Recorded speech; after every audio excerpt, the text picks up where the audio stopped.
Okay, so first of all, this is the fourth video in English that I promised to make yesterday. Uh,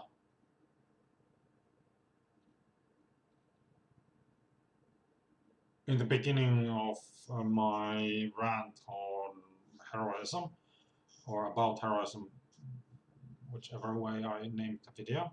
And actually, I this morning I noticed that I hadn't uploaded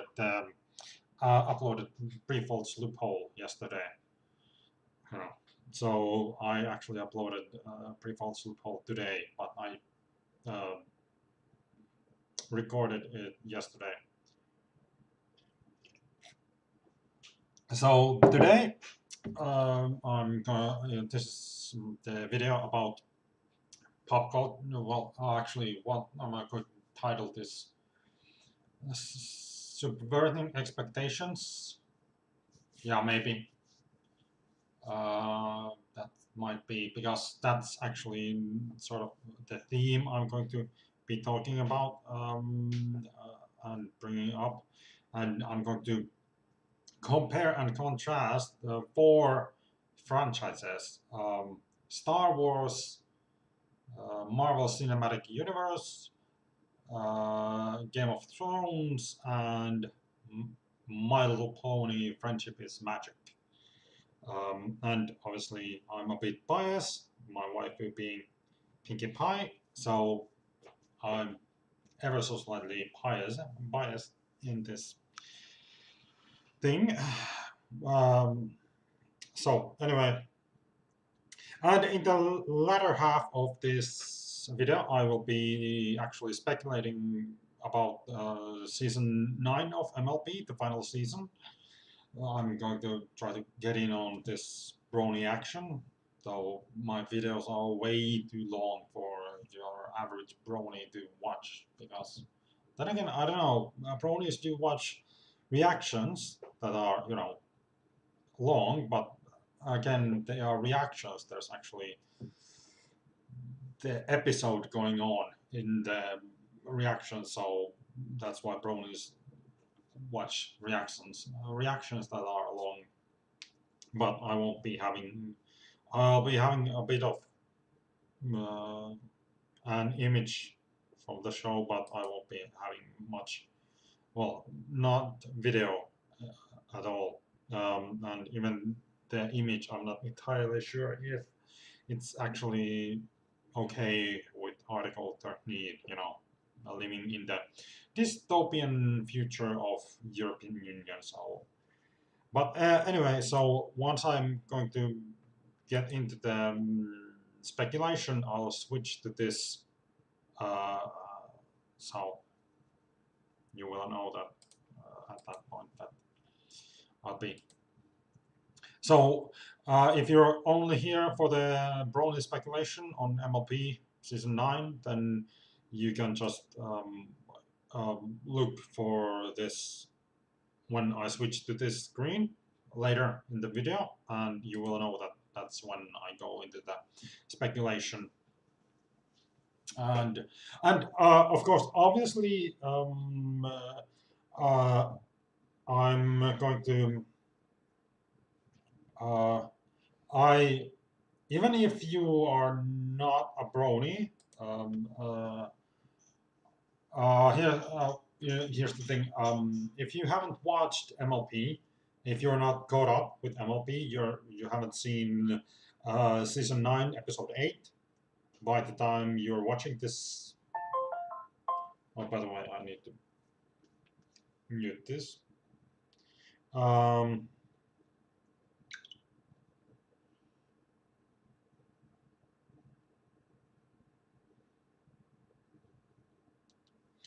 yeah. So what was I saying before the phone interrupted me? Oh yeah. So if you haven't watched MLB, if you haven't got up, so I've said if you haven't watched all the way to season 9, episode 8, that is, you haven't watched episode 8 yet, then once I get into the speculation, you want to jump off the video because you don't want to spoil yourself at all when it comes to MLP. So, I mean, no spoilers, and that's a meme for a reason among bronies. It's a religious meme, actually. Well, I won't get into that too much. Anyway, so that's what I'm doing in this video. So first part, I'm going to go over the how MLP stacks up. Obviously, I'm going to be biased about that, you know, having my waifu here. Well, yeah. And again, I don't know what's going to be the title of this video. Um, I mean, I could put something MLP, but that would not bring in anyone except bronies ever to watch this video. Then again, subverting expectation, yeah. Then again, I don't really like people watching my videos because they are not very good. So, um, um, I'm not entirely sure if I should title the video very well to attract people to watch it. Anyway, so I'm 6 minutes in. Time to get, I suppose, into the topic, which is um, subverting expectations in fiction, uh, which has been a major thing, at least with Star Wars and Game of Thrones, though, and obviously I'm bringing in MLP because MLP is full of subversion of expectations. I mean, the best episodes are usually episodes that are full of subversion of expectation. You have a specific expectation where the episode is going to go, and it takes about at least one or two turns, subverts your expectation by taking a unexpected turn.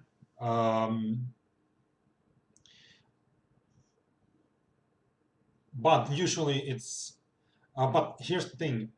Yeah, about subverting expectation, there are basically two ways you can subvert expectation. A person has an expectation. Now, you can either subvert the expectation by exceeding expectation, or the other way is failing to meet the expectation, falling short of the expectation. And obviously now we get into hype, obviously, because if you have a lot of hype for something, then you have very high expectations, and uh, and if you have, and again, this is really sort of interesting about subversion of expectation. Maybe I should get into the details. For instance, Game of Thrones, people are complaining now with season 8, the final season. People are actually, I think they're, because they don't really know the material of Game of Thrones. To be honest, I don't know the the material that well myself. I mean, I've only read the first book, uh, Game of Thrones, uh, but I haven't read any of the. I haven't read the later books, but I have familiarized myself through watching different people analyzing the show through with the help of the books. I've become quite familiar with the um, lore of the books, so to speak, and the major plot points. For instance, as far as I understand, in the books, for instance, Jon Snow's his mother is Ashara Dane, and his father is uh, Eddard Stark, uh, and actually he is the only genuinely legitimate son of Eddard Stark, and all the other children of Eddard are actually technically, well, very strictly speaking, they are bastards, illegitimate children. Because as I understand it, the odds are, well, it hasn't been said explicitly in the books, it's just implied that Ned Stark, Ned married Ashara Dane uh, before Ashara gave birth to John, uh, and then and then Hoster Tully, Catelyn's father, forced Ned to into polygamy, and again, the Seven Kingdoms, particularly the North, doesn't recognize polygamy as being legitimate. So the second marriage isn't considered, strictly speaking, that is, the marriage to Catelyn isn't considered legitimate marriage because it is the second marriage. And also, um, as I understand it, again, it's not again. Does the North or the Seven Kingdoms even have any kind of divorce other than one of the spouses dying? Uh, so technically, well, strictly speaking, uh, but then again, this happened in the show. This happened to Sansa as well. I mean, Sansa didn't divorce Tyrion, so that's a major, you know, that's a thing that, strictly speaking, Sansa is still married to Tyrion, and that's her legitimate marriage since there is no divorce. Um, and I'm pretty sure the fate of the Seven didn't actually give Tyrion divorce or nullify the marriage.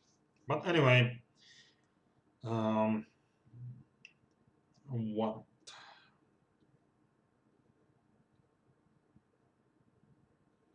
Yeah. So again, and in the books, obviously, since Jon Snow is actually Jon Stark, the only actual Stark child that Ned really has, because the other Stark children should actually be Snows, since or they should be Rivers, uh, whichever is actually the determining. I guess it's the father that determines the last name. So since Ned is from the north and they are his bastards, so they would be Snows. So basically, Rob was a Rob Snow or Robert Snow, and so on and so forth.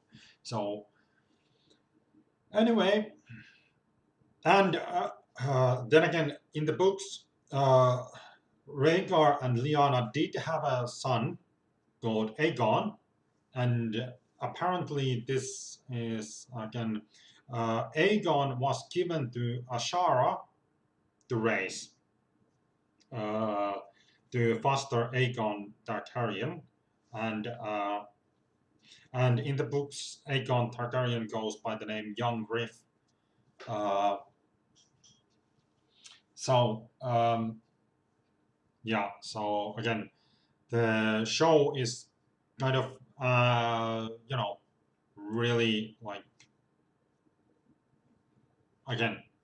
And for instance, in the show, Jon Snow, who is in the show, is also Aegon Targaryen, kills Daenerys.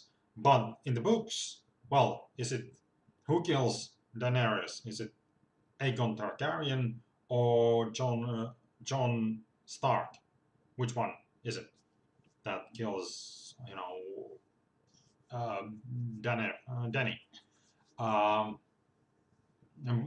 but I'm guessing that's something that does happen in the books.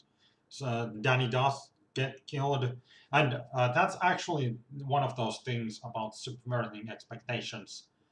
For instance, Arya killing the Night King or Night's King in the books, assuming there is really a like contemporary character called Night's King in um, the books. I'm actually, based on what I've heard, the lore, there's in the books, there's really not that clearly or explicitly, there's no such character as the Night King in the show. Again, uh, the books might not have this kind of stupid thing. But here's the thing.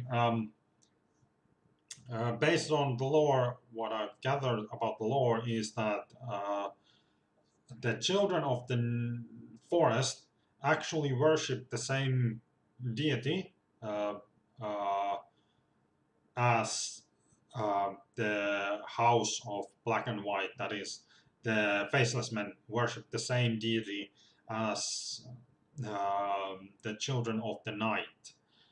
Uh, and since the children of the night oppose the others, the White Walkers, it actually makes sense that Arya Stark, who is, or the girl, the No One, who is Arya Stark, uh, kills, is the one ultimately destroying the Army of the Dead, assuming if they're.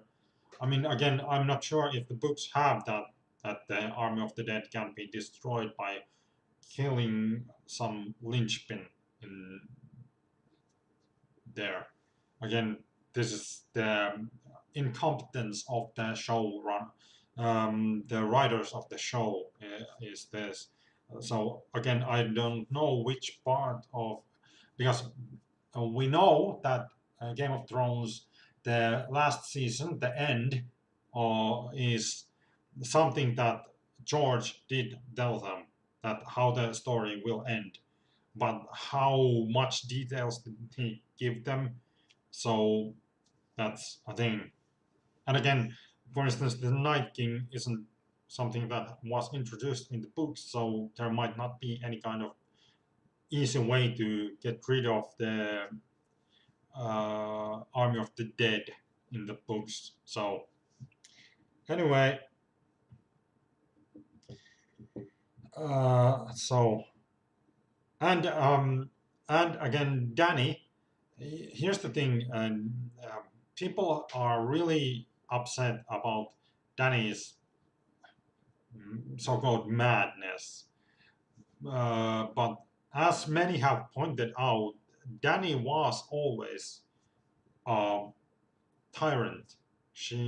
I mean, that was always obvious that she was a tyrant because, well, all of her, pretty much everything she did in Slaver's Bay indicates that she's uh, a tyrant because, well, for instance, the crucifixion of the Maronese nobility. Uh, she simultaneously discriminates and then indiscriminately uses violence. She uses violence indiscriminately, and here's the thing: she uses authoritative violence, the state violence, because her being the queen, she is the state, so she uses state violence indiscriminately against a group that has been discriminated, and that group has been discriminated. Discriminate is to simply set apart something, to say this is this group and this is this group. So she discriminates the group of nobility in Marine to be crucified indiscriminately. That is, she doesn't try even attempt to find out who's actually guilty of being a tyrannical slaver and who isn't. Because obviously, actual tyrannical slavers who did uh, um, crucify little girls, um, well, there is poetic justice in crucifying them, obviously. But since Danny is a discriminating, indiscriminately violent, discriminate tyrant, she doesn't bother to find out who's actually guilty. She just crucifies a group of people based on her own discrimination of groups. So it's obvious that she has always been a tyrant of the most horrible kind. So that's not actually a surprise that she's, well, it's not subverting expectation. That's exactly. The only people who keep complaining about her madness are people who are actually themselves in real life, actually indiscriminately violent, discriminatory tyrants. Those people actually are the ones complaining about her, about the way the show depicts her, because they do not want to actually face the fact that they are themselves really, really, really, really, really awful people. So actually, I here's some bit of a. I actually love the last two episodes of Game of Thrones. I absolutely love them. They are just the best. I mean, Bran, yeah, awesome. Like, the best way to win the game is not to play it. I mean, I'm a MGTOW, so the best way to win a game that is retarded and stupid as fuck is by not playing the retarded and stupid as fuck game. Just stay out of it. Let others destroy themselves by playing the retarded fucking stupid as fuck game. And then you come in and win the game by default, by being the only one, still competent and whatnot. So yeah, so I actually, love the end of Game of Thrones. Obviously, I despise Game of Thrones as a show because I, then again, I do see the subversion of expectations in the show because again, the showrunners are retarded as fuck feminists, so they wanted to build up Dany as being this feminist hero, and I actually watched. Let's see. Uh, Let me see. It was. Let's see. It was what was it? It was yeah, what was the video? I'll put the link in the description. It's how Game of Thrones should have ended. Think Story channel, retarded feminist channel, made a video about, well, how Game of Thrones should have ended. And he is so obviously a retarded as fuck feminist that he cannot understand that he himself promotes absolute fucking tyranny. Like, again, so it's retarded, tyrannical feminists. Because here's the thing, Danny was never a good character. She was never any kind of hero. She was always a monster. Because when you look at it, she did tyrannical things. She was never, you know, of course, the thing is, it's also based on realism or that of George R. Martin's writing. That um, because that's also the world that she's living in.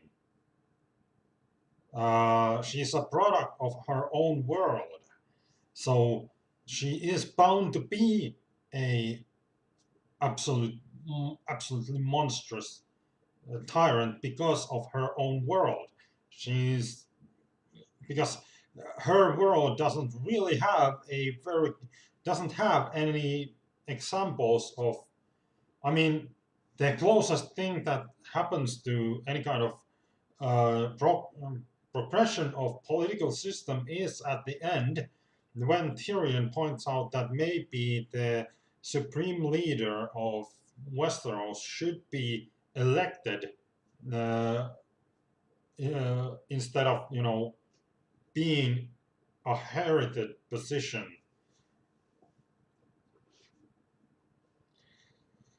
Uh, so yeah, so it's but again that's the thing from our perspective, modern perspective. Danny is absolutely horrendous tyrannical monster, but from the perspective of her own world and uh, uh, and from the perspective of our own past, she isn't actually that. Wouldn't be, for instance, 500 years ago, or let's say, well, 500, only 500 years ago, what she did would not have been considered to be that, out of the ordinary or awful. Because again, we have had progress, but obviously, a feminist never sees that our society is, well, not a tyrannical. Well, that's the thing. This feminist retard who is making the um, mm, well, rewriting the end of Game of Thrones to suit his feminist narrative is a retard who thinks we still live in a tyrannical patriarchy, like for real. So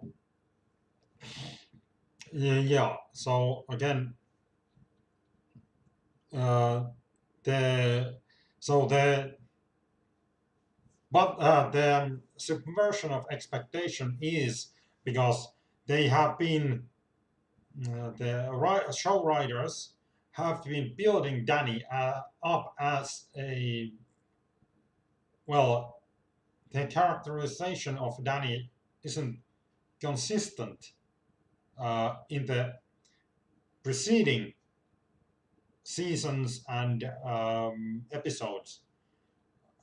Even the preceding episodes of this season, it's really unclear what. Again, that's the um, problem um, with the show. It's it because it does subvert the expectations it has built in people. Because it has. Then again, I don't know. I mean, that's the thing. Danny again is not any kind of democratic leader. She's a monster who takes power by using weapons of mass destruction, i.e., dragons, and using army of rapists, that is Dothraki, and um, mutilated, emasculated men, that is the Unsullied. So yeah, that's kind of so that's not something that any kind of benevolent leader would do. A benevolent leader would, you know, would actually free the Unsullied as well.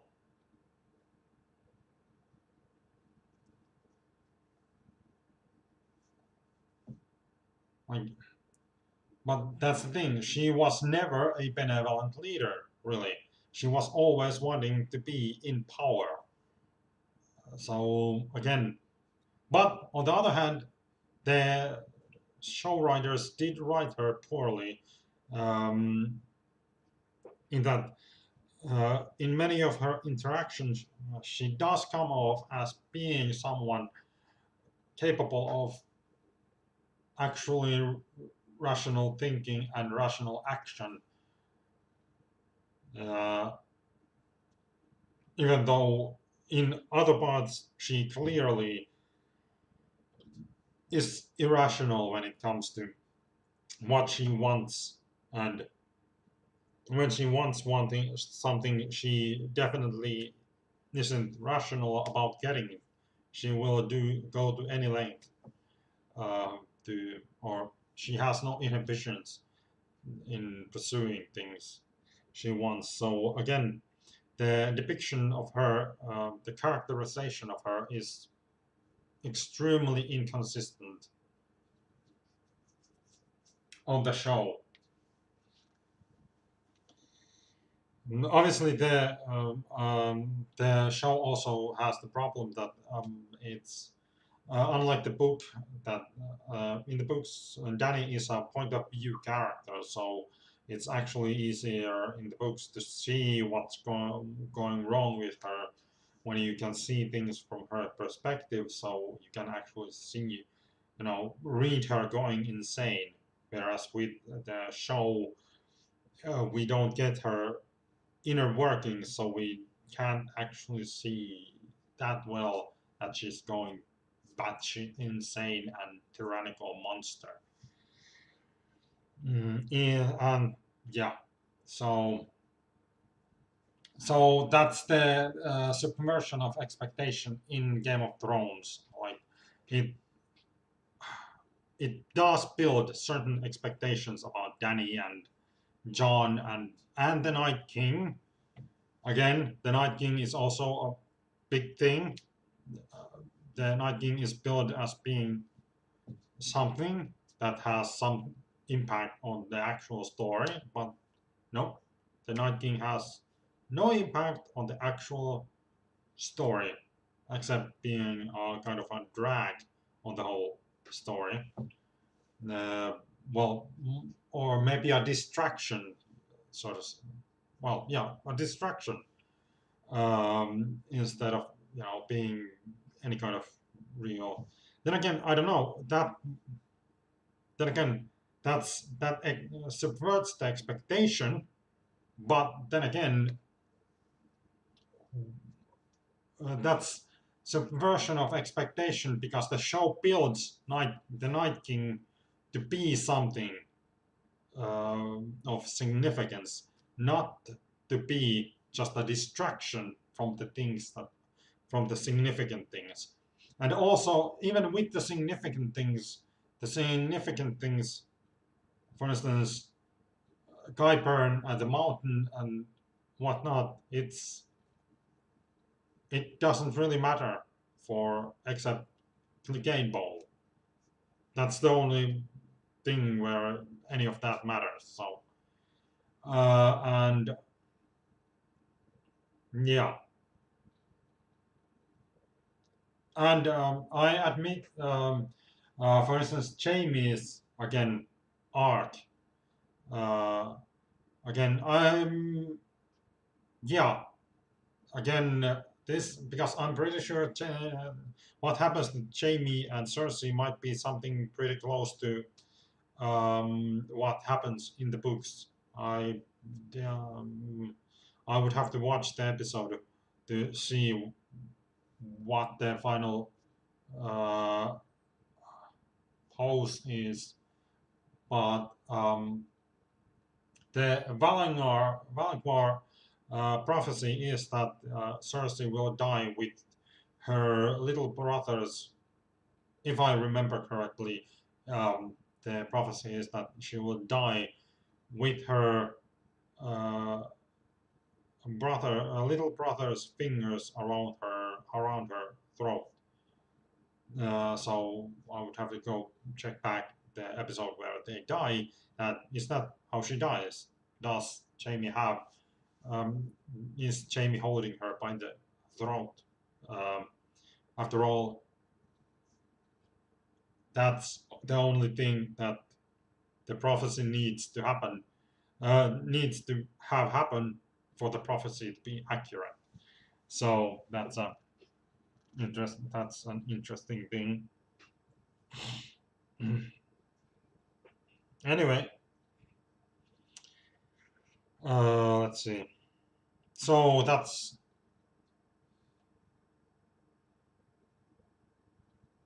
and this is again. This comes to the uh, again. mm, Well, for instance, hmm, okay, so that's Game of Thrones and how the subversion of expectation comes about in Game of Thrones um, because the show writers Dumb and Dumber, David Benioff and Dan Weiss are feminist morons. Uh, well, then again, let well maybe not feminist. Well, yes, feminist, but also let's say more specifically gynocentric morons. Uh, yeah, gynocentric morons is better. Who are not very good at writing. So uh, consistently. So they build up expectations, and then when those the final chapter of the story falls short of those expectations, or it diverts you from those expectations. You're expecting something to happen because it's been foreshadowed and whatnot, and the story has been building up to it, but then it goes into totally different directions. And that's the worst kind of subversion of expectation. It's your expectations are, you know, well, you're disappointed that the again, this is why I compare and contrast with MLP. With MLP, MLP does build up your expectations a lot, uh, but and then it often there are quite a quite a large number of episodes that do subvert your expectations, and but the subversion ends up being that it exceeds your expectations. Mm,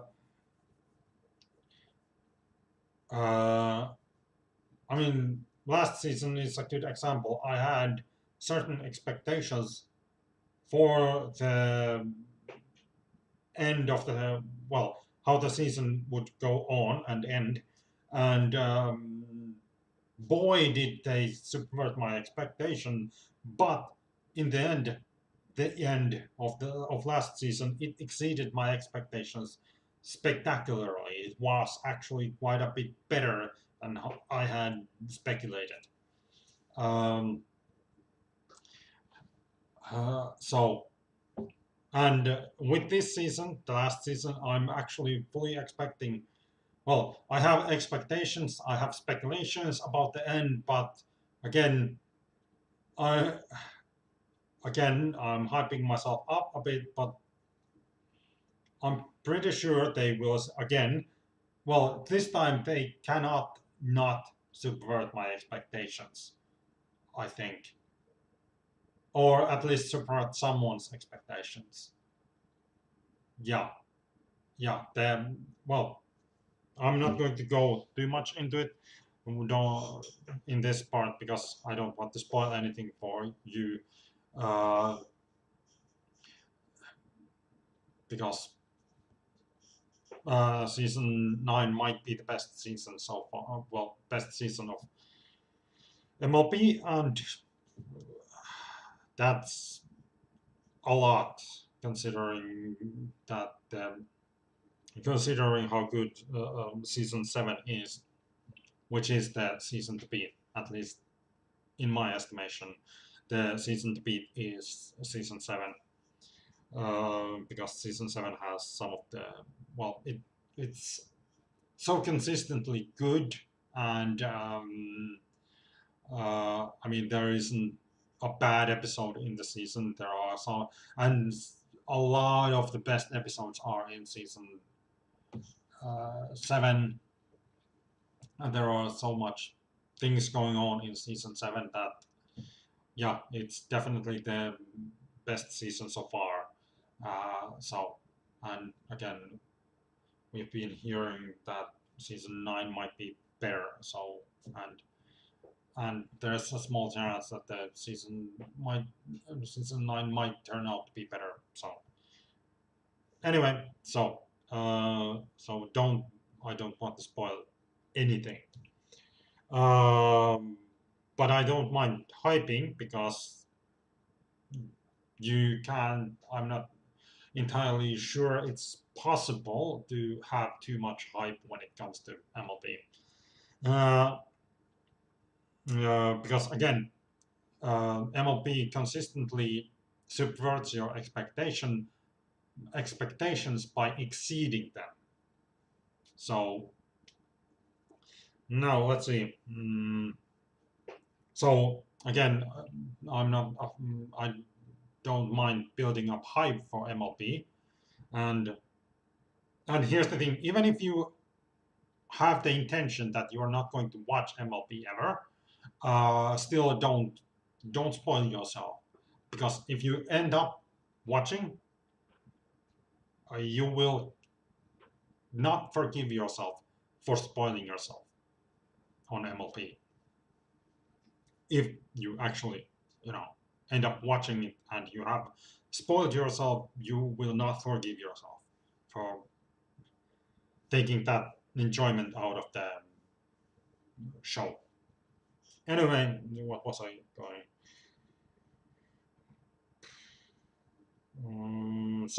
That's Game of Thrones and its subversion of expectations.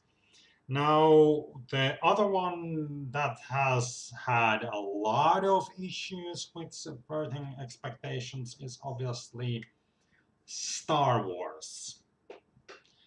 Yeah, and particularly The Last Jedi.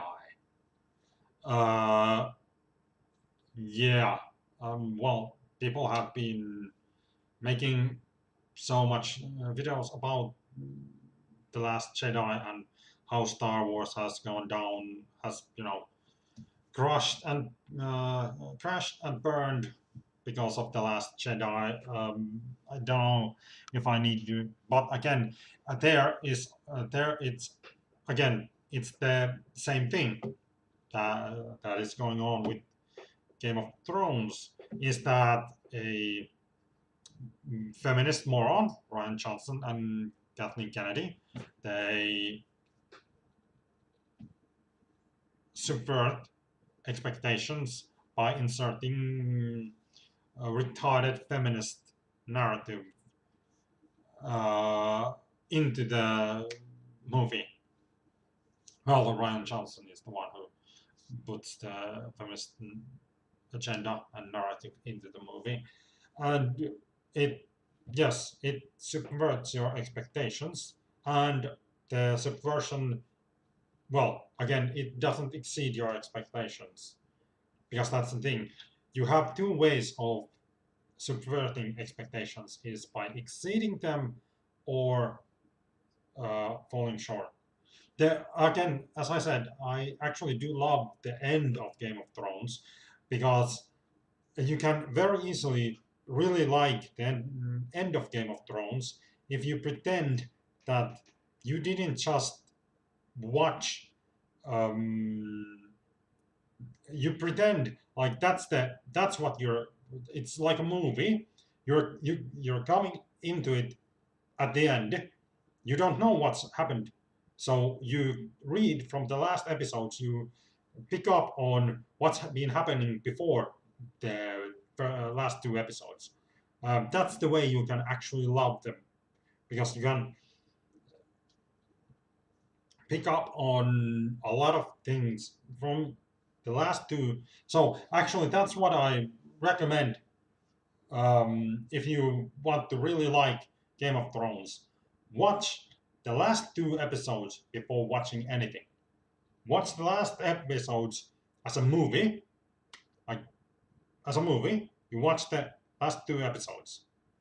You do that, and it's again. Then when you watch the whole series from the beginning, then the way you view the show will be colored by the thing you have already seen, the end. You've seen the end, so what you're watching after that, the rest of the show, it will be colored by what you saw in the end. Actually, yeah, that's my recommendation. That way you will not be disappointed by the end, because the end is kind of awesome. Uh, Except the Arya being having such thick plot armor, but again, Arya's plot armor doesn't matter if you are just the first thing you watch is her surviving the uh, destruction of King's Landing. So you maybe I should point by the way put spoiler warning in the titles. Yeah. So if the first thing you watch is her surviving the destruction of King's Landing and surviving to go on adventures, then you are actually fascinated to find out why is this little girl surviving this destruction of this city? Like, what's her deal? So then, actually, the rest of the show becomes sort of prequel to the end. So that's actually my recommendation of how to watch Game of Thrones, so that it's actually kind of awesome. You watch the end first. You watch the last two episodes first, like a movie, and then you go into the prequel. Boom. And then it's very good, very excellent. And the subversion of expectation isn't that bad. Yeah, my recommendation. Watch the two episodes last, and um, then watch the rest of the show as a prequel um, to the final movie. Anyway,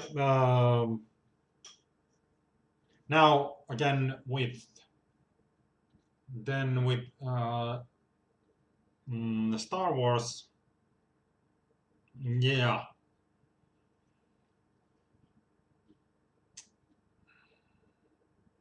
yeah. And the reason I'm actually bringing up these franchises is because I've had this. Well, the Finnish word is vahingon ilo, which is you can translate it into malicious glee, um, or glee of damage. Vahingon is damage, Finnish for damage, and ilo is joy or glee or gladness, or yeah, joy, gladness, glee. So it's being glad that someone is getting damaged. So I've had malicious glee about these franchises that have been advertised as being particularly awesome, and the fandoms are, well, the fandoms are, how should I put it? Well, the fandoms consider themselves to be superior to us bronies. That we are the ones watching little girls TV show, even though we are actually what we love is actually, to be very specific, it's a commercial for toys that are demographically targeted at little girls, or the toys are meant for little girls for the most part. Obviously, of course, Hasbro doesn't give a flying fuck who buys the toys, as long as someone buys the toys. So again, that's what we are watching. We are watching, what we love is a toy commercial. And obviously the toy commercial works, though I didn't buy this. I haven't actually, well, I bought some uh, uh, MLP toys. Actually, I've only bought two ponies. The rest have been actually Equestria Girls minis, because those things are adorable. Um, anyway, where was I? So yeah, I've had malicious glee watching all these supposedly great and epic and well thought out and great modern myths crash and burn, while this thing that is supposed to be a toy commercial is, but to anyone who has any eye for mythology will see that it is an enduring mythology, and it's an actually, it's it's an upgrade, it's an actual upgrade, even though it doesn't really change the most deepest levels of mythology. They are, well, you can't really change those, but it a lot of things that we take for granted in mythology, MLP manages to actually make changes in that part of mythology. It manages to give us new perspective on the human condition, like it's actually new mythology. Like the mythological level is new. For instance, with Star Wars, it's not new mythology. It's just the old mythology with new veneer. But with MLB, the veneer is a toy commercial for little girls, for a toy that is uh, meant for little girls. That's the veneer. But beneath the veneer, you have a mythology that's actually new mythology. It's not rehashing the old mythology. Of course, when you dig in deeper, you will see that the it is still mythology, that it still the engine beneath is still the same mythological engine that is the human condition, and it plays with the same rules that all mythology, but it is actually new mythology instead of just the old mythology with a new veneer. Whereas, for instance, Star Wars is paint by numbers uh, old story pretending to be a new story, pretending to be something new, when it's just the same old that we've seen. As Jordan Peterson puts it, um, for instance, Saint George and Saint George, the story of Saint George, it's in MLP, but it's actually different. It's actually different. The Saint George story, it is like mind-bogglingly different. It goes, and because it is new and it is it actually goes deeper. I mean, this is why I would love to actually have a some sort of discussion with Jordan Peterson about MLP, because MLP actually, because it is actual new mythology. It's not just the old mythology with a new veneer. It is new mythology. I would really like his analysis of how MLP actually digs so very much deeper in the uh, mm, the depths of the human condition with its new mythology, because the mythological level is new. Actually, that's what actually is the problem, I think, with and now that I'm talking about mythology, I think that's the problem with the subversion of expectation that most people have with Game of Thrones and Star Wars, is um, that it um, it subverts your expectations by not being mythological. It's it's not it's not the old myth with a veneer of new. Uh, it's not mythology at all. It's just mindless entertainment with zero depth. So that's, I think, that's and that's the actually, now that we are again with Game of Thrones, that's the thing. And George R. Martin isn't writing mythology. That's He's made that very clear. He's actually what he is doing is he is writing the history of a fictional world, which is categorically different from what we have had in the past with stories, because all the stories end up being,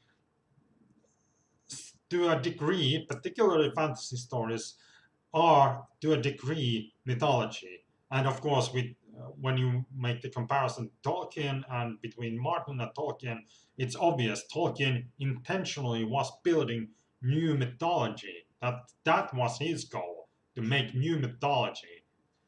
Whereas with Martin, Martin is actually trying to depict this, um, uh, the history of a fictional world.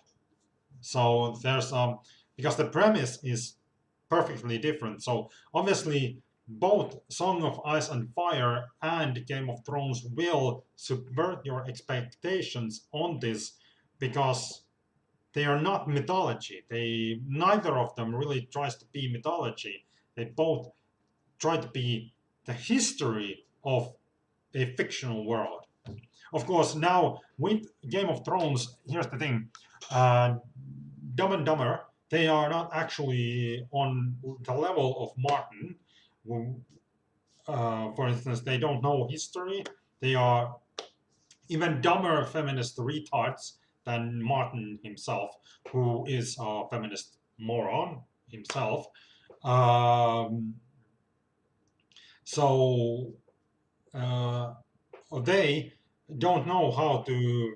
They Dumb and Dumber can't write the history of the fictional world they were given. They don't have the time and capacity to really get into the dirt of writing fictional history for a fictional world. So uh, yeah, so what they end up doing is one as soon as they don't have Martin's written material to go off, you know, that adapt that into a story. And even when they adapt that into a story, they already started to make changes that were bring Game of Thrones, making Game of Thrones into mythology. But that's the thing. Game of Thrones isn't supposed to be mythology. It's supposed to be the history of a fictional world. So that's where the subversion of expectation comes. You are they because you again mythology is quite possibly it's a physical thing in our bodies that we hold. So we respond. We see mythology building up. It builds up the expectation of mythology, and then when it goes in the end, it goes into the place of fictional history. It subverts our expectations in the worst possible way, actually.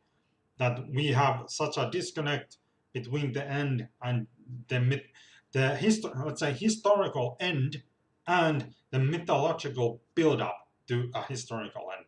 That's the thing that's wrong with Game of Thrones, the show.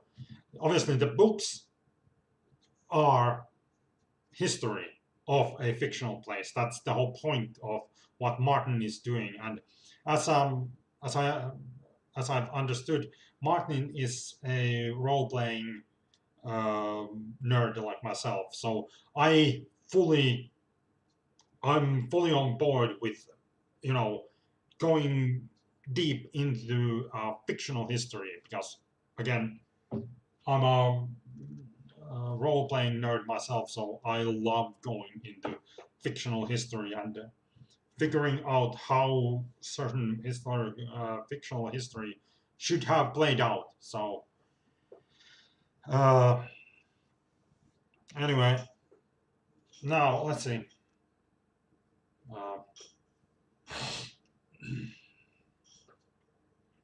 Uh, where was I?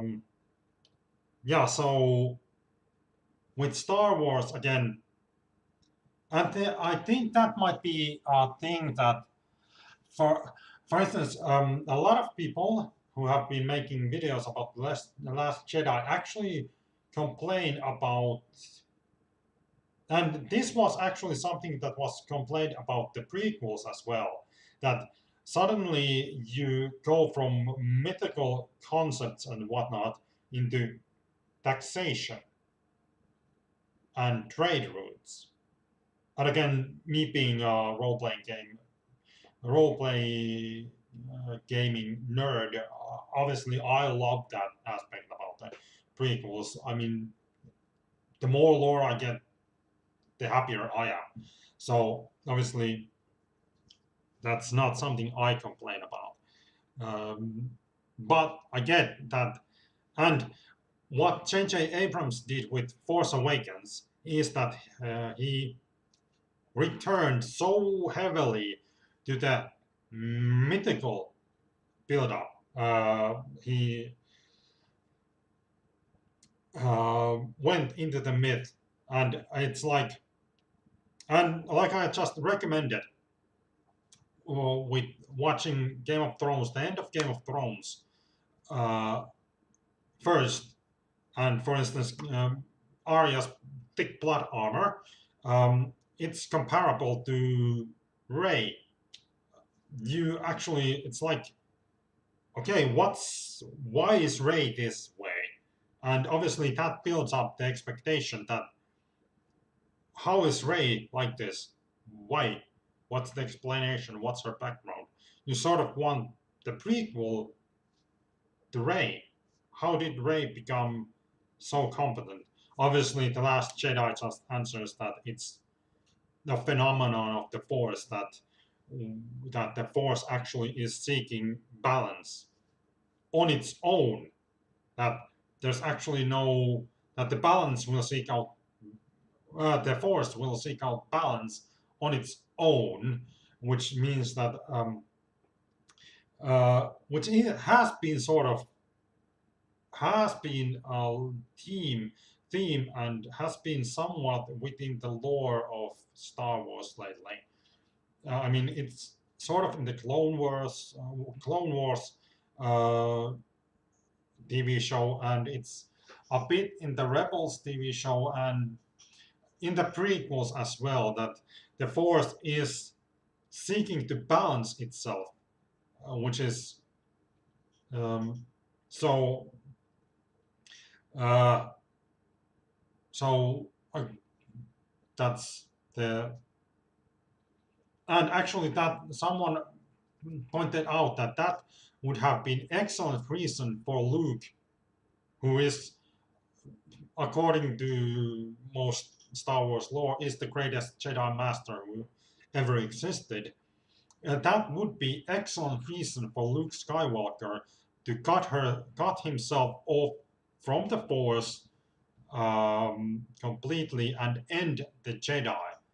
Because if the Force seeks to balance itself, then if there is no Jedi to uh, be the so-called light side of the Force, to be the light side users of the Force, to interact with the light side and the will of the Force, then it will necessarily mean that uh, the other side, the Force would balance itself out the by the dark side becoming less as well. Though again, that's still bad because actually the more logical conclusion since the Force is tied to life and the life keeps growing, it doesn't make sense that this suddenly the Force would diminish. It only makes sense that if Luke removes himself as a powerful light side uh, force, yeah, then that would mean that the Force will compensate the rise of the dark side by bringing a new. So again, that's still a bad decision by Luke because Luke, being the greatest Jedi Master who ever was, would understand that if he shuts himself out or cuts himself off the Force will find someone new to bring us as an extremely powerful light side um, Force user, or well, yeah, Force user is the word we're using, I guess. So again,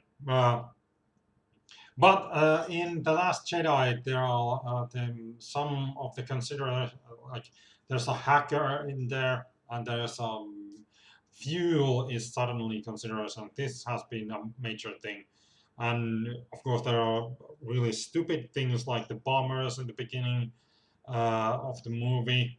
Um, Even though again it doesn't, the bombers in space they really don't make any sense in that way. I mean, how they work makes sense, but them even existing in the first place doesn't make sense. So, but the movie sort of Ryan attempting to tell more, let's say, historical, like lore-wise and historic-wise, here the history-wise, the lore-wise, mm, uh, more historic story than mythical story is again a really, really, really bad way of subverting expectation. And actually, this now that I think about it, I haven't actually given this much thought, but the reason MLP is its suppression of expectation always exceeds expectation is because it doesn't get off, it doesn't go into the weeds of being somehow historical. It subverts your expectation by bringing in new mythology. It creates actual new mythology, like the level of mythology that is there. It's new. That's why, of course, some people, I know that a lot of bronies have left, have become disillusioned because they, I'm guessing it's because of this, because it's new mythology. It's not the old and tried mythology. It's actual new mythology, which isn't, again, that doesn't happen often, that you get actual new mythology. You usually get the same old with new veneer.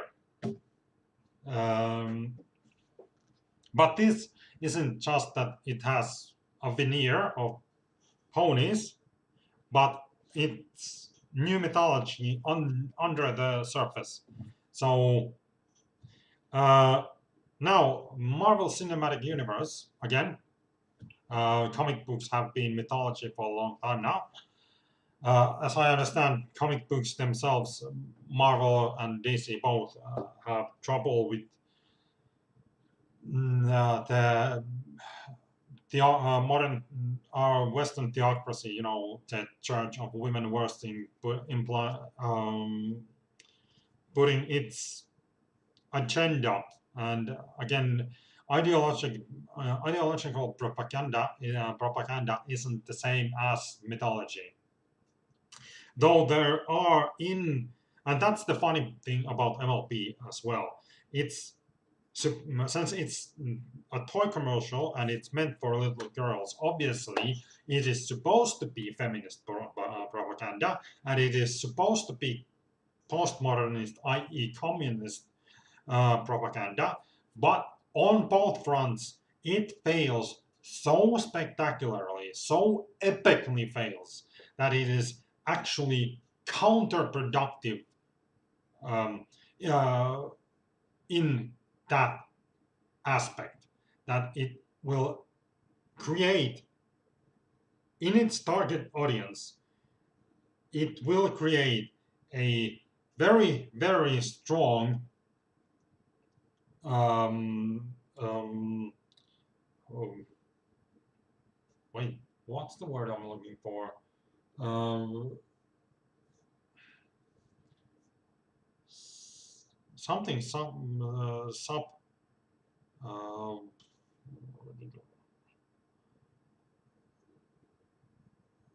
aversion. Oh, yeah. Um, Not subversion, aversion. Yeah. Strong aversion for both feminism and postmodernism, i.e., communism. So it's like that's the funny thing about MLP. It's supposed to be certain kind of propaganda, but it ends up being mythology that will actually immunize the mind that absorbs the mythology. It will immunize that mind against feminism and postmodernism, i.e., communism. So, I mean, you cannot fail more than actually doing the precise opposite thing of what you're supposed to be doing. So that's one of the great things about MLP. And yeah, I'm hyping up MLB, but again, I'm not afraid of hyping it up because MLB consistently exceeds your. That's the way MLB subverts your expectation by exceeding them in ways you could not have imagined possible until you see it happening. But then Marvel Cinematic Universe, well, there's actually, I'm going to bring up the subject of Captain Marvel. So I actually, in the end game, no, Infinity War, I really got excited when in the mid-credit scene of Fury's pager, I really got excited because I was really, really, really hoping that Captain Marvel would be awesome, even though every indication is that from the comics is that it will be trash. Obviously, Captain Marvel the movie is bad. I mean, it could have been very, very awesome, but it was bad. Although, again, thanks to the comics, knowing where we are at, I didn't have high expectations. Also, I had seen reviews about the movie, so I didn't expect much, and I wasn't disappointed. My expectations weren't pretty much what I was expecting them to be. So that's. But again, it's not a good movie. Captain Marvel, that is.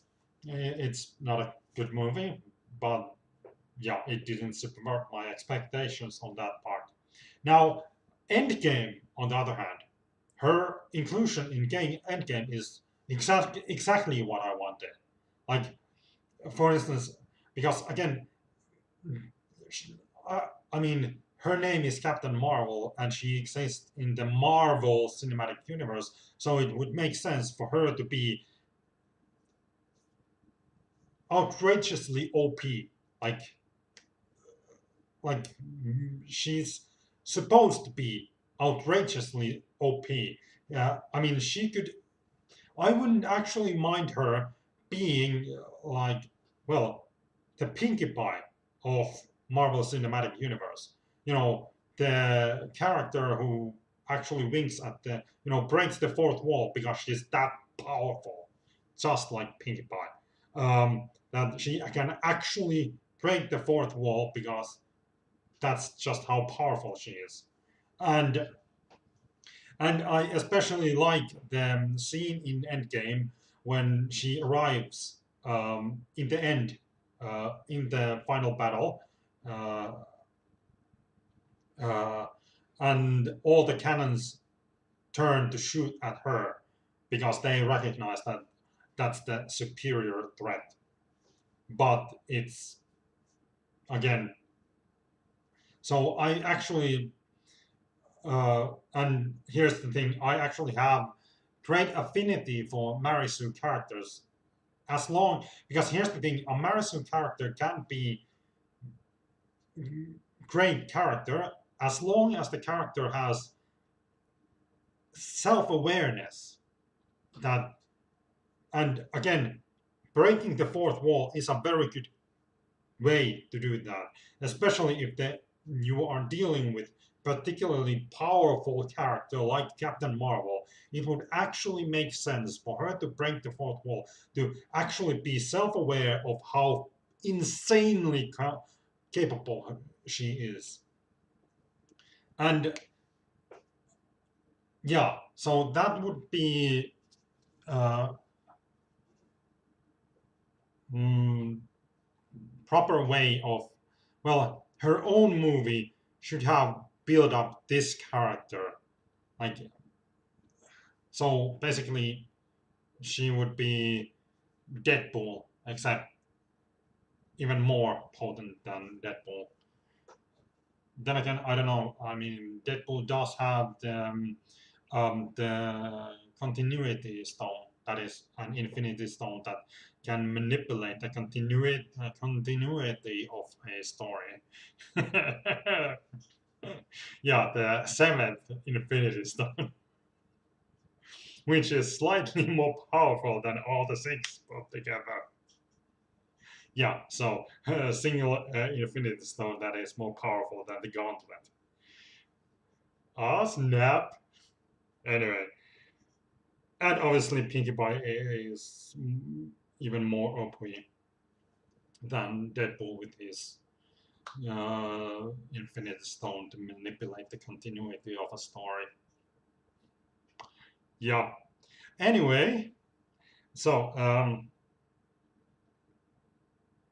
uh,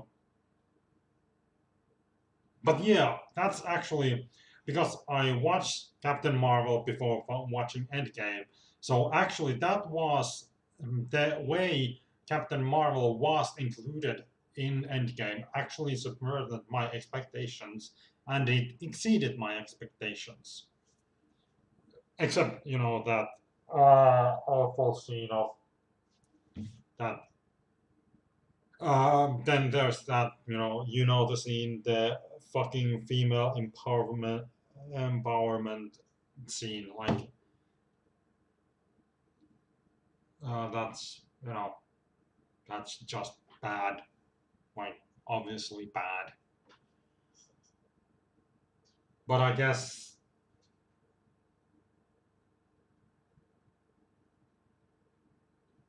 it makes the women's feel good. So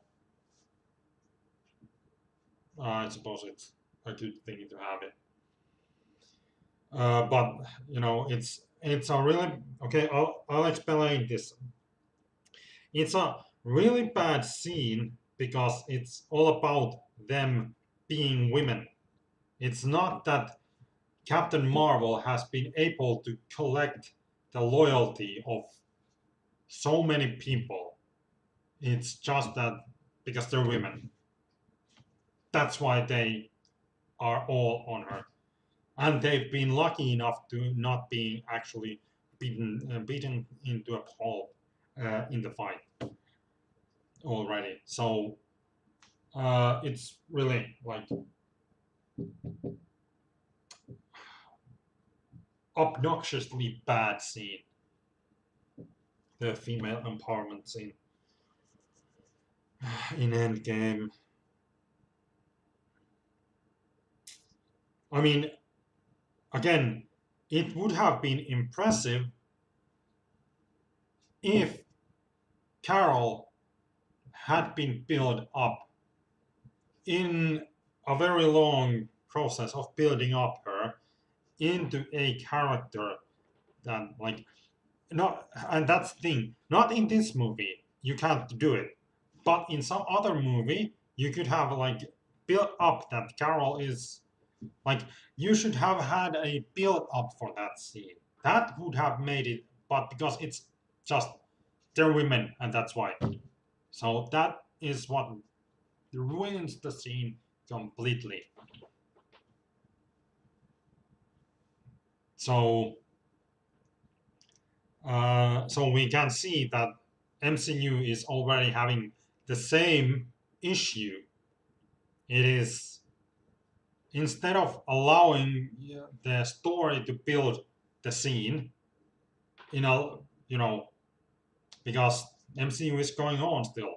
There could still be that scene could be in the that scene should be somewhere down the line, not in this movie. It should have been down the line when Carol has had time to interact with everyone and build up her friendships. Of course, friendship is again something that as a theme I'm all in with. So uh, yeah, so and obviously MCU is mythology because it's comic books and comic books have been mythology since the beginning. But again, it's still, let's say Captain Marvel. Yeah, Captain Marvel is, the movie itself is so lazy. Like, uh, for instance, there's no the hero's journey. There's none of that. in the movie. There's nothing worthwhile in Captain Marvel.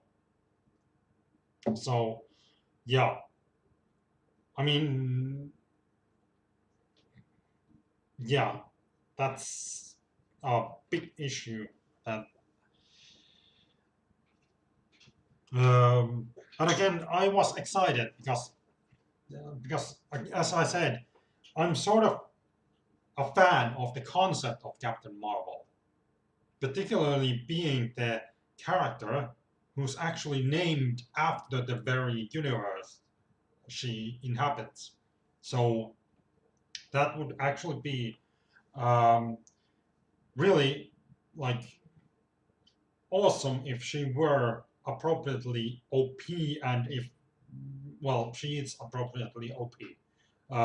But again, she should have the ability to break the fourth wall and be self-aware.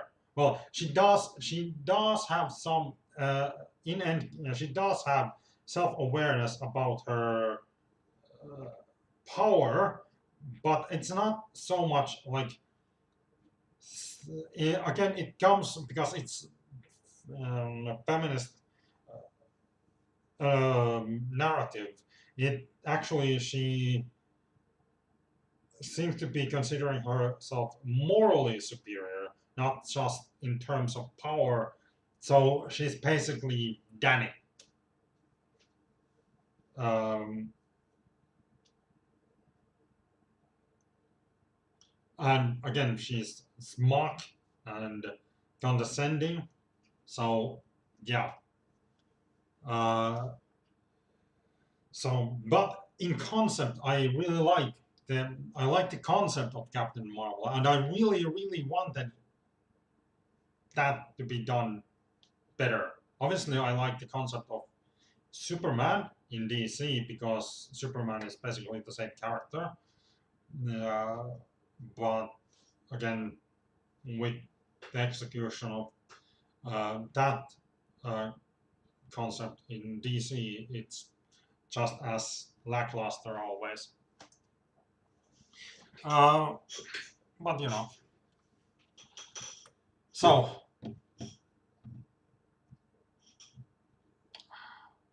well, anyway,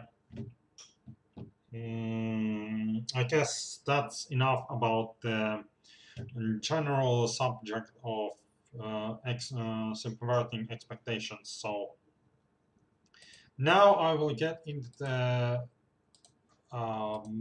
speculation about MLB season 9. So I, if you've actually watched this so far and you haven't caught up with MLB season 9, uh, I recommend you know uh, well don't just if you like the video just hit like and skip off because the rest is me speculating about them about season 9 of MLB, and you don't want to be spoiled on what's going on. Um, Even if you have no intention, though. By the way, I've hyped up MLB again. You should have some sort of intention of actually watching MLB because, again, it's the superior myth of this decade, and I'm pretty sure it's the a myth that will endure indefinitely. And again, it will become the mythology of a well, it already is the mythology of a world religion because again, the mythology is so very good in in a word.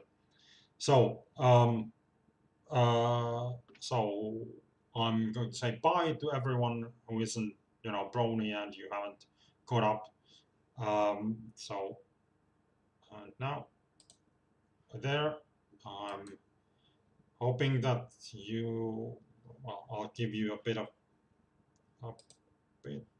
to get off. there before bringing up the image that will immediately spoil everything about everything. So, mm, yeah, I'll wait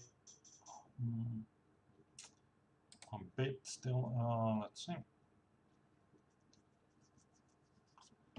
Um, over 30 minutes seems the recording. OBS is telling me that I've been recording for hour 30 minutes and 30 seconds there. So now I'm bringing up this and there. Let's go full screen. So yeah, you got every Brody who's watching now. I'm assuming you're a Brody watching it. So everyone, since I've been talking about subversion of expectation, and who is the very embodiment of subversion of expectation, except a goddamn cozy Chloe. She, like, she embodies in. She's the embodiment of subverting expectation because her being, again, I already made a video about my thoughts about the season premiere about her. Uh, that season 9 is still part of her plan, and this here, you know which part of the episode 8 this is. Uh, Again, I already mentioned this earlier, and now she's openly saying her plan. We want to break their friendship because that's how you disarm the main six. Of course, she also, the villains need to also disarm not only the main six but the Cutie Mark Crusaders. Good luck with that. Also, they have to also break the friendship of the new six and the pillars and Celestia and Luna. And oh damn, I really hope that nightmare scenario Twilight had in the premiere where both Luna and Celestia go bad. Oh damn! I really hope that's something that comes up. And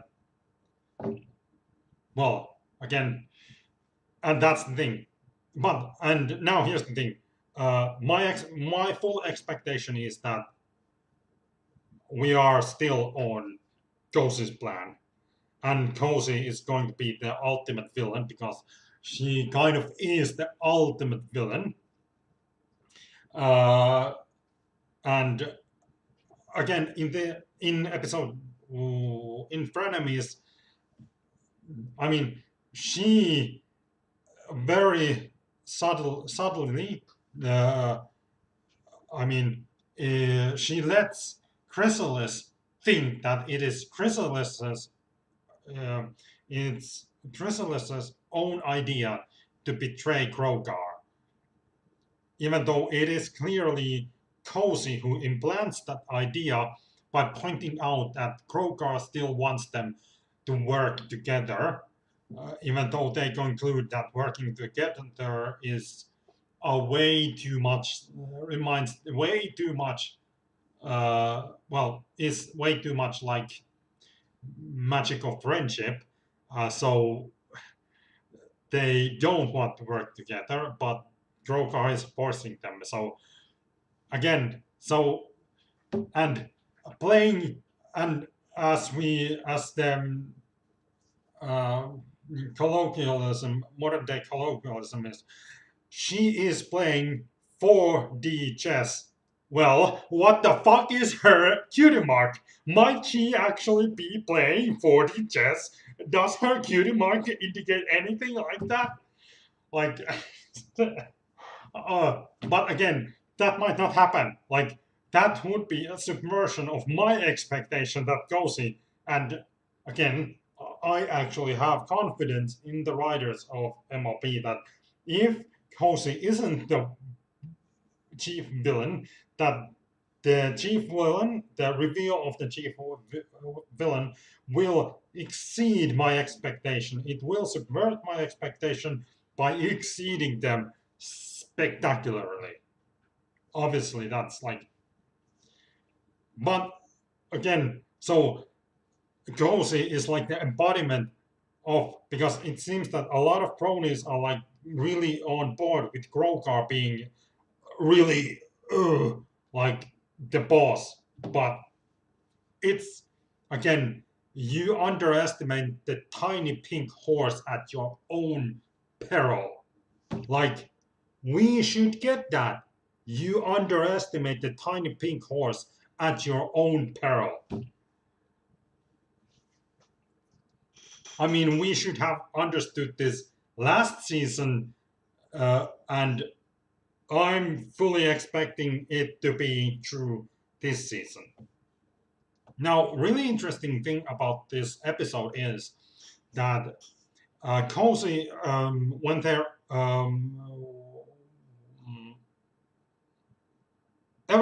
Mount Everhoof, the guard pony there. Cozy says that getting ponies to do what she tells them to do is her thing. So that's actually really, really interesting because again, we come to the mythical part of the of MLP because the CMC Cutie Mark Crusaders, their special purpose, their special talent is to help others discover and understand their own purpose, and we know from the season 3 finale, we know that cutie marks are all about destiny.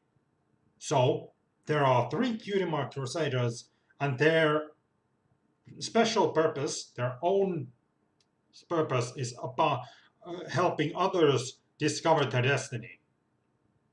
There's 3 of them, and they're all about destiny. They're fates. So when something fateful happens, fate, as in Fateful, fateful, happens, it's not a coincidence. And again, the way, again, I'm not sure if it again was the way Corsico Glow met the CMCs, was that out of her plan. I mean, the way she behaved in that episode, trying to help like the magic of friendship was getting to her in that episode clearly. Because why did she help the CMCs become uh, again? Because clearly Kosiklo doesn't herself really get friendship and the magic of friendship, because she doesn't view friendship as magic. She views friendship as power. That's her angle of approach to friendship. So was her being outside the CMC clubhouse crying because of her failure to get into the school of friendship, was it because she was manipulating the situation, or was it because the situation was manipulating her, i.e., fate was manipulating her? Because again, those 3 are fates. So any fateful event can be viewed as is potentially fateful. It's fateful instead of manipulation. So, and here's the thing. So she was right next to the place where you solve issues dealing with cutie mark. And we know that her cutie mark is not, her purpose, her thing is not telling ponies what to do and the ponies then doing what she tells them to do. Her thing is manipulating others into doing what she wants them to do. That's her thing. Her thing is not, because we know what cutie mark indicates the ability to just tell someone to do something and or some pony to do something, and they will do it. And that's, well, Diamond Tiara. That's, kind of a big deal in the best episode, that her cutie mark is all about being able to just tell ponies to do. Because even in that episode, she could still give commands to her mother, and her mother, even though she's pissed and very unlikely to do anything she is telling her, she still makes her do things just by telling her to do it. So that obviously really is her talent, and her cutie mark is all about that. So maybe Consiglo actually doesn't know what her own cutie mark is about, and that's why she was next to the clubhouse of the CMC clubhouse, because she has a cutie mark problem. And obviously, the map doesn't register cutie mark problems, because, uh, for instance, when the map sent CMCs, the problem that the CMCs were solving wasn't some more really, it was akin to a cutie mark problem, because it was about identity, about who he was supposed to be. Is he supposed to be a sea pony or a hypocrite? So that's the so it was sort of about cutie mark problem, but also sort of like a, but it was clearly a friendship problem within the family of, well, the, I don't remember his name. Um, well, Silverstream's family, because they're family. Anyway, so that's sort of where my head is at. Again, I'm not going to go speculating on details, because, but it's something I'm thinking about. That she seems to actually have a cutie mark problem. She doesn't really understand her own cutie mark and her own talent and her own purpose. Because someone who is talented in things that a rook would indicate might not, I mean, that would explain so much. It would explain, for instance, the confusion that she doesn't see herself as being manipulative, even though she is. And it's in this episode. I mean, T-Rex points out to her directly that she's not cute and lovable, but she actually thinks that she is cute and lovable.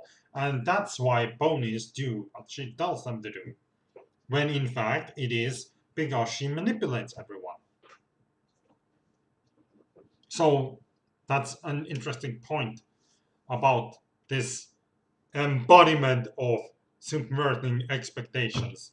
And again, since I'm now talking with bronies, I'm assuming if you watch the first part of this video, you agree with me that, yeah, this mythology, it's just so good at, well, it subverts your expectation, because it is mythology. It's such obviously mythology. It's obviously um, an allegory of the human condition, but it doesn't follow any old myth or any old mythical structure. It subverts your expectation on that level by making new mythology.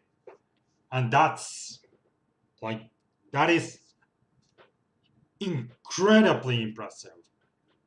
So, but yeah, that's my take on my speculations. That, again, I'm fully expecting her to be the main villain. That there's going to be some sort of power struggle. I mean, there already is a power struggle. The three of them And even though they conclude that they are not going to work together, they immediately start to work together to destroy Grogar. So again, and what they and also the episode, like what really like I observe about the episode is that they keep laughing. They keep laughing together. And then I noticed that they're being loyal to each other. And around the campfire, they are being very, very. Actually, that's the one thing they have no problem, particularly Kosiklo and Tirak. They have no issues being honest with each other. Uh, let's see. So we've got laughter, we've got loyalty, we've got honesty, so generosity and kindness. Uh, well, there are, and particular generosity comes up when Cozy has the idea of sharing power to get through something that is working together by sharing power. You know, the very thing these characters are very hesitant to share, even a little bit, they end up sharing. And obviously, they are being, in a way, being kind to each other. Um, uh, not, well, again, it's not the kindness of being nice, it's specifically the kindness of, uh, of let's say, tough love, because they help each other improve uh, by, well, being kind to each other. So the only thing that's missing is the magic, which is to, again, if you talk about magic of friendship in real life, then again, the five other elements are obvious. Um, Laughter, loyalty, honesty, generosity, and kindness. But magic for most people seems foreign idea of magic in real life. But actually, if you think about it as magical thinking, which is the way to view magic, as magical thinking, and magical thinking is defined as the considering, well, it's that your belief can define your reality. But in the case of friendship, the magical thinking is, if you believe, if there are two people who believe that they are friends with each other, then they are friends with each other, and it is their belief that creates the friendship. So in the case of friendship, magical thinking is, that is, magic is actually a real thing, because the friendship is genuinely, is actually created by believing there is a friendship. So magic is a necessary part of actual friendship. Just as the other five elements are, magic is also an important part of actual friendship, because there is no friendship if you don't believe there is a friendship. So yeah, and that's what is sort of lacking with their friendship.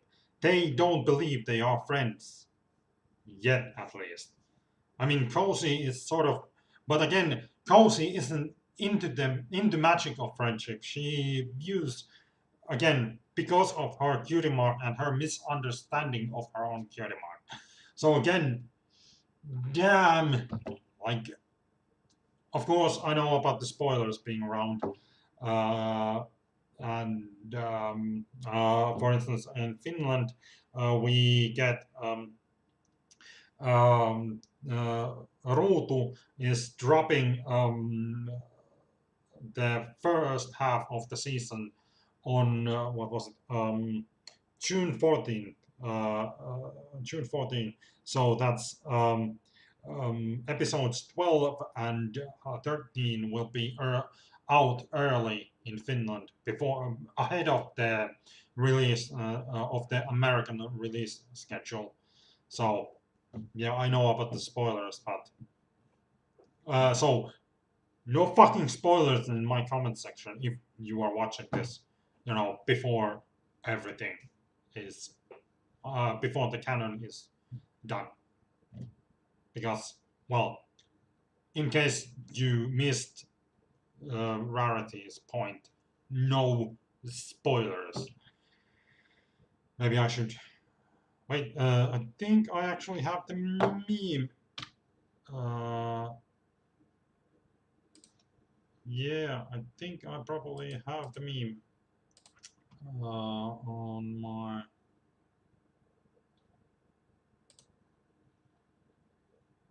Let's see.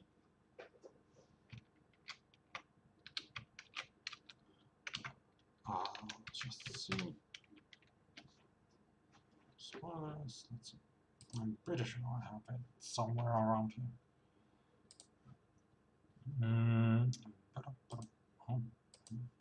Let's see. Yeah.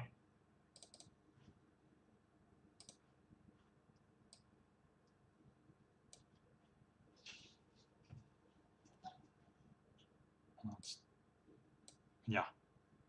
So no spoilers. Anyway, so that's my speculation on the uh, let's do this. I'll bring this down. I don't need that. Bring this down a bit.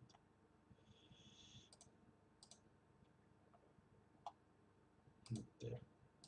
All right. So anyway, that's this video. I mean, and this is the video I've been looking forward to. And it's Friday, so new episode tomorrow and everything. Um, yeah. Well, it's almost 2 hours, so pretty standard length for my video. So anyway, but if you haven't spoiled yourself about the rest of the season, go ahead and speculate in the comments if you're into it. Anyway, that's all for me now. So I've got other few videos to do today, though they are going to be finished. Well, actually, I'm going to do 2 videos about gay marriage, and I'm going to do it both in Finnish and one video in Finnish and one video in English about gay marriage. And then again, I think I'm going to make a video about the nationalist scene in Finland, or nationalist. Maybe I should actually, because actually it's an interesting thing. Mm. Mm. I mean, obviously, Brony perspective is kind of interesting because the show is kind of pony supremacist, isn't it? I mean, I know the whole school is supposed to be all about diversity, but here's the thing: it's not the diversity that the morons, the leftist morons are like pushing down our throats right now, because actually in the show it's not that yaks and dragons and griffins and changelings are moving into Equestria en masse. That's not what happened and what's happening. What is happening, they have sent an individual into the school of friendship to learn the pony to learn pony culture, also bring give ponies some of their own culture. Particularly, Yona is really like sort of educating ponies about her own culture, at least the ones she's interacting with, and but at the same time they are absorbing what is deemed to be the key feature of pony culture, which is magic of friendship. Um, so it's actually, and then the idea is that they go back to their own culture, and then they take like what they've learned in the school and take it back to their own culture to refine and improve their own culture. So it's kind of very pony supremacist message in the end, even though last season was all about actually trying to make clear that pony supremacy is a bad thing. But in the end, again, this is the again talking about the subversion of expectation. Like this is like or it like it subverts your expectations. I mean, we all had the expectation that the racist pony that's painted as the villain in the beginning of season 8 is going to be the ultimate villain. Like my own speculation was that he is actually his bigoted hatred towards others would actually evoke, conjure the Wendigos at some point. Like maybe at the end of this season 9, that his bigotry would carry on to season 9, and season 9 would have actually Wendigos because of his bigoted hatred of non-ponies. But what happens? My expectations are subverted, and he's actually redeemed. So, and again, but again, his pony supremacist idea isn't wrong, because ponies are superior in many ways. Ponies are superior to all others.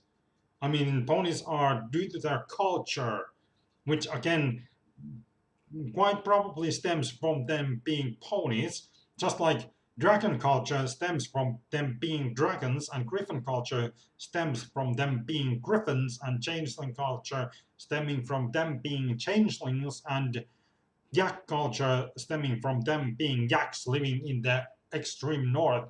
So again, uh, but again, but there's again it's then again it is sort of pony supremacist, but then again not, because okay, it's admitted that pony culture is by far superior to other cultures, because it is, but it's also concluded that other cultures might have something to give to ponies. That's sort of the whole point of like Spike discovering that what is, because uh, in Spike being raised by ponies, everything that is dragon in Spike is because he is a dragon. It's not because he was raised in dragon culture. It's because he is a dragon. Everything that is dragon about Spike is because he's a dragon, not because of culture.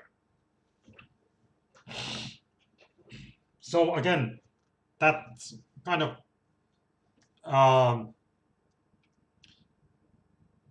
what is like dragon about Spike.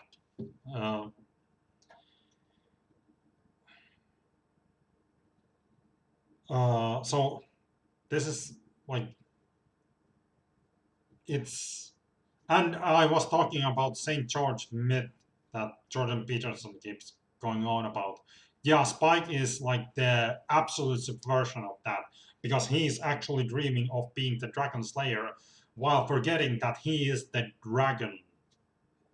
But again, the point of St. George myth is that we are not, because it's a myth for men mostly. The whole point of the myth is that a man is neither St. George nor the dragon. A man is sort of both. A man is the beast and the hero that slays the beast. That's at least the deepest thing about that myth. And in that, MLP does um, converge with the conventional St. George myth, um, but obviously also diverges because the myth is focused on the character of Spike and his